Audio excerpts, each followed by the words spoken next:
जैन साथियों, स्वागत है आप सभी का एक बार फिर से। उम्मीद है दोस्तों आप सभी बेहतरीन होंगे और कल के वीडियो आप सभी ने देखे होंगे। तो दोस्तों आप सभी को पता है कि हम लोग आरआरबी एलपी टेक्नीशियन का प्रीवियस ईयर 2018 का पेपर सॉल्व करते हैं। कल हमने दोस्तों reasoning GK GS plus science और मैथ के 31/8/2018 के शिफ्ट फर्स्ट के क्वेश्चन किए थे।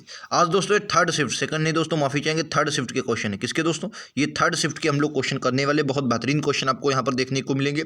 मुझे लगता है कि जीके जीएस और साइंस के इसमें हम लोग इस वीडियो में क्वेश्चन करने वाले हैं। कम से कम 18-20 क्वेश्चन, 18 के आसपास क्वेश्चन बने थे आपके एग्जाम में, 17-18 वो सभी मैंने रख लिए हैं। ठीक है, तो चलिए शुरुआत करते हैं आज के प्रश्नों की। आज का पहला क्वेश्चन आप सभी की स्क्रीन पर ये रहा। राइट आंसर क्या होगा आप सभी को बताना है। पहला क्वेश्चन बिना देरी के, पहला क्वेश्चन साइंस का है। बताइए राइट आंसर क्या है। हैलोजनों में उच्चतम इलेक्ट्रॉनिक बंधुता वाला तत्व कौन सा है? अगर हैलोजन की बात करते हैं, इनमें सबसे ज़्यादा, अगर क्वेश्चन पूछता है कि सबसे ज़्यादा, क्वेश्चन ने क्या कहा है, सबसे ज़्यादा इलेक्ट्रॉन बंधुता वाला तत्व कौन सा है, तो राइट आंसर इसका क्या हो जाएगा? ऑप्शन नंबर ए यानी क्लोरीन हो जाएगा। ठीक है, क्लोरीन की अगर बात पूछा जाए तो सबसे पहले क्लोरीन है Cl, उसके बाद आपका कौन सा हो जाएगा, तो उसके बाद फ्लोरीन हो जाएगा, या उसके बाद Br हो जाएगा। ठीक है, उसके बाद क्या आ जाएगा, Br आ जाएगा, Br के बाद आयोडीन आ जाएगा, आयोडीन के बाद At आ जाएगा। ठीक है, याद रखें, क्रम आपके एग्जाम में पूछ लिया जाए तो आपको याद रखना है। ठीक है, क्लियर है, ये आई है, क्या है, आयोडीन। क्लियर है, चलिए नेक्स्ट क्वेश्चन पर चलता हूँ। ये लीजिए आपका अगला क्वेश्चन क्या रहा है, इंग्लिश में पहले पढ़ लीजिए, ऑप्शन आपको बाद में दिखाता हूँ। कहा जब लोहे को नम हवा में रखा जाता है तो हाइड्रेट आयरन ऑक्साइड Fe2O3 की एक लाल भूरे रंग की एक परत इसकी सतह पर जमा हो जाती है। इस लाल भूरे रंग की परत को क्या कहा जाता है? जो लाल भूरे रंग की परत होती है इसको क्या कहते हैं, बताएंगे। राइट आंसर क्या होगा? बिल्कुल सी ऑप्शन नंबर सी के साथ जाएंगे। इसे जंग बोला जाता है। जंग क्या बोलेंगे? राष्ट्र जंग बोला जाता है। ऑप्शन नंबर सी इस क्वेश्चन का राइट आंसर होगा। नेक्स्ट ये रहा आप सभी की स्क्रीन पर। कह रहा निम्नलिखित में से कौन सा कथन त्रुटिपूर्ण है, कौन सा कथन गलत है, आपको बताना है। कौन सा कथन गलत है आपको बताना है। कह रहा ब्लीचिंग पाउडर एक फीका पीला पाउडर होता है। बिल्कुल सही, ब्लीचिंग पाउडर जो दोस्तों होता है एक फीका पीला पाउडर होता है, याद रखेंगे। अगला क्वेश्चन है, क्वेश्चन कह रहा है कि सूखा NH3 यानी नमूनिया NH3 गैस लाल लिटमस को नीले रंग में बदल देता है। यह आपका गलत है। अमोनिया जो है रंगहीन तीक्ष्ण गंध वाली एक क्षारीय गैस होती है, आपको पता होना चाहिए। ये लाल लिटमस पेपर को नीला कर देती है। इसमें कहा लिखा है ये लाल लिटमस को नीले रंग में बदल देता है।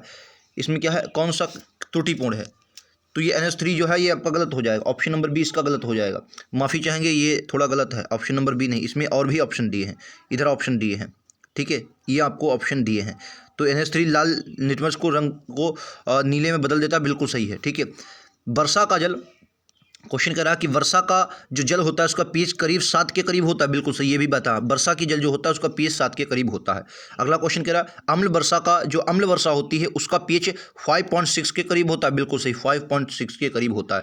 तो इसमें उपरोक्त सभी हो जाएगा। ऑप्शन नंबर बी के साथ जाएंगे, उपरोक्त सभी इस क्वेश्चन का राइट आंसर। ठीक है, उपयुक्त सभी इस क्वेश्चन का राइट आंसर है। नेक्स्ट आपका ये रहा, बताइए राइट आंसर क्या है। कह रहा है एक वस्तु का संवेग 3 गुना कर दिया जाए तो उसकी गतिज ऊर्जा पर क्या प्रभाव पड़ेगा? गतिज ऊर्जा क्या हो जाएगी? अगर किसी वस्तु का आप संवेग को 3 गुना करते हैं, अगर संवेग को क्या करते हैं, 3 गुना करते हैं, तो गतिज ऊर्जा जो होगी वो मूल मान का 9 गुना हो जाएगी। क्योंकि क्या होगा, मूल मान का 9 गुना हो जाएगी। क्या होगा, मूल मान का 9 गुना। अगर आप संवेग को 3 गुना करते हैं तो जो आपकी ऊर्जा, गतिज ऊर्जा होगी वो मूल मान का 9 गुना हो जाएगी। मूल मान का कितना हो जाएगी? 9 गुना। के बराबर P²/2m से आप इसको लगा सकते हैं। नेक्स्ट क्वेश्चन पर चलते हैं। ये लीजिए, कह रहा है यदि दिए गए वेग पर किसी ध्वनि तरंग की आवृत्ति बढ़ाई जाए तो इसकी तरंग दैर्ध्य पर क्या प्रभाव पड़ेगा? कह रहा है यदि कोई वेग है, वेग पर किसी ध्वनि तरंग की आवृत्ति को अगर बढ़ा दिया जाता है तो इसके तरंग दैर्ध्य पर क्या प्रभाव पड़ेगा? आपको याद रखना है इसकी तरंग दैर्ध्य में कमी आएगी। हमेशा ये बात याद रखना है, तरंग दैर्ध्य में कमी आएगी। याद रखें, तरंग दैर्ध्य में क्रमिक रूप से वृद्धि होगी नहीं,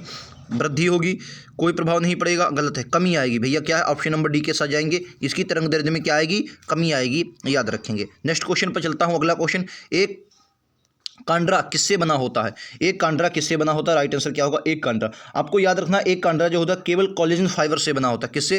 केवल कोलेजन फाइबर से बना होता है। देखो, पेशियों के सिरे को टेंडन अर्थात कांड्राएं कहते हैं। ठीक है, ये पेशियां हड्डियों में उपस्थित होती हैं, हड्डियों में उपस्थित होते हैं। ये कलेजन तंतुओं से बने होते हैं। ठीक है, कलेजन फाइबर से बने होते हैं। ऑप्शन नंबर ए के साथ जाएंगे। नेक्स्ट क्वेश्चन ये लीजिए, साइंस के लगातार क्वेश्चन आ रहे हैं, उसके बाद जीके जिसकी भी क्वेश्चन है, हमने दोनों टाइप के क्वेश्चन इसमें रखे हैं।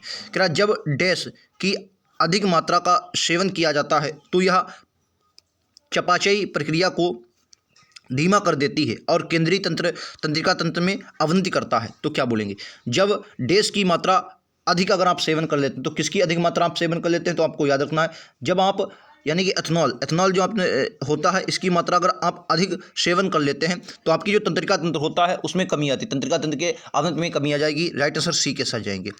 नेक्स्ट, एक ऊंची छलांग लगाने वाला ऊंची छलांग से पहले कुछ समय तक दौड़ता है ताकि डैश का जड़त्व उसे लंबी छलांग लेने में मदद करे। तो किसका? आराम का, आकार का, गति का या दिशा का? तो याद रखेंगे इस क्वेश्चन का राइट आंसर विकल्प उत्तर डी होगा। गति जो होता है, ताकि गति का जड़त्व होता है वो लंबी छलांग लेने में मदद करता है। ऑप्शन नंबर डी के साथ। क्लियर है?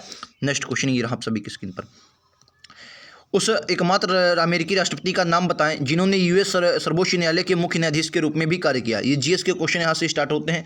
तो इस क्वेश्चन का राइट आंसर क्या हो जाएगा? आप सभी को क्वेश्चन पता होना चाहिए। राइट आंसर विकल्प उत्तर डी होगा, विलियम हावर्ड ट्राफ्ट होगा। क्या होगा? William Howard Taft. क्या होगा? विलियम हावर्ड ट्राफ्ट जो होंगे, याद रखेंगे, वह 1909 से 1913 तक संयुक्त राज्य अमेरिका के 27वें राष्ट्रपति थे। इंपॉर्टेंट नहीं है, फिलहाल याद रखेंगे। 1909 से 1913 तक राष्ट्रपति थे, याद रखें। और कौन से? 27वें राष्ट्रपति थे। ठीक है, इंपॉर्टेंट नहीं है। आइए नेक्स्ट पर चलते हैं। अगला क्वेश्चन आप सभी की स्क्रीन पर ये रहा। इनमें से कौन सा स्थितिज ऊर्जा का उदाहरण नहीं है? क्या स्थितिज ऊर्जा का उदाहरण नहीं है? बताएंगे। स्थितिज ऊर्जा का उदाहरण कौन सा नहीं है? बताएंगे। तो याद रखेंगे, बहता हुआ जल जो है ये आपका स्थितिज ऊर्जा का, ये गतिज ऊर्जा का उदाहरण है। बहता हुआ जल क्या है? ये आपका गतिज ऊर्जा का उदाहरण है, याद रखेंगे। क्लियर है? आइए नेक्स्ट पर चलते हैं। ये लीजिए, क्या मादाओं में अंडाणु उत्पादन की प्रक्रिया को क्या कहा जाता है? जो मादा होते हैं उनमें अंडाणु जो उत्पन्न होते हैं उनकी क्रिया को क्या कहा जाता है? अंडजन बोलते हैं, रसोदर्शन बोलते हैं, केशोर बोलते हैं या ऋतुस्राव बोलते हैं? तो क्या बोलेंगे? राइट आंसर विकल्प उत्तर ए के साथ जाएंगे। अंडजन बोला जाता है। क्या हुआ? अंडजनन बोला जाता है। ऑप्शन नंबर ए के साथ जाए, अंडजनन बोला जाता है। जो मादाएं होती हैं उनमें अंडाणु उत्पादन की क्रिया को अंडजनन बोला जाता है। नेक्स्ट के साथ ये रहा।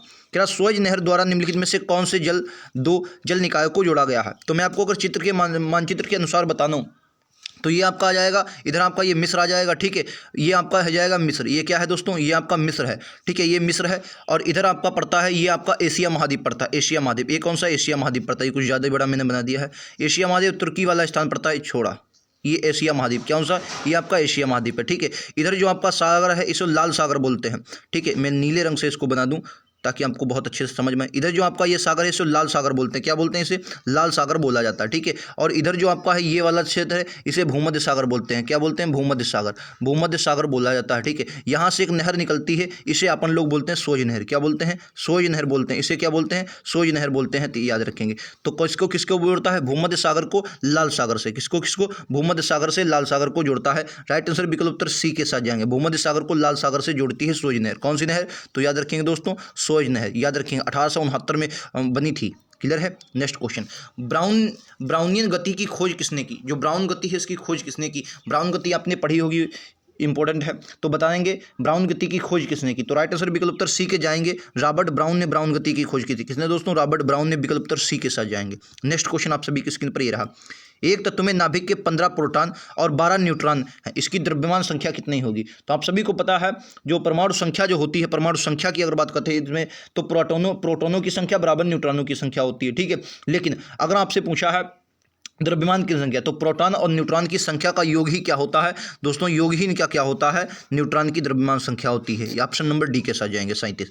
नेक्स्ट क्वेश्चन कह रहा है, डैश रक्त का वह भाग है जिसमें 92% जल होता है और शेष 8% प्रोटीन, खनिज और हार्मोन्स और एंजाइम पाए जाते हैं, उसे क्या कहते हैं? लाल रक्त कणिका कहते हैं, आरबीसी या डब्ल्यूबीसी यानी श्वेत रक्त कणिका कहते हैं, या रक्त प्लेटलेट्स बोलते हैं, या प्लाज्मा बोलते हैं? बताएंगे राइट आंसर क्या होगा? या प्लाज्मा बोलते हैं। तो याद रखेंगे इस क्वेश्चन का राइट आंसर क्या हो जाएगा? विकल्प उत्तर ऑप्शन नंबर क्या हो जाएगा? डी हो जाएगा, प्लाज्मा बोलते हैं। प्लाज्मा में क्या होता है आपको याद रखना है, प्लाज्मा में 90% क्या होता है? 92% जल होता है, याद रखेंगे। और बाकी जो 8% होता है इसमें प्रोटीन होगा, खनिज होगा, हार्मोन्स होंगे, एंजाइम होता है, अन्य पदार्थ होते हैं, याद रखेंगे। क्लियर आप सभी को? आइए नेक्स्ट पे चलते हैं। ये लीजिए आपका अगला क्वेश्चन, बताएंगे कि मानव विकास का अध्ययन यह इंगित करता है कि हम सभी एक ही प्रजाति से संबंधित हैं जो कि निम्नलिखित में से विकसित हुई है। किससे विकसित हुई थी? पश्चिमी एशिया से, मध्य एशिया से, अफ्रीका से, अमेरिका से। तो मानव विकास जब आप अध्ययन करते हैं, आपने पढ़ा होगा ये क्वेश्चन, तो क्या बोलेंगे? राइट आंसर विकल्प तो सी के साथ जाएंगे, अफ्रीका।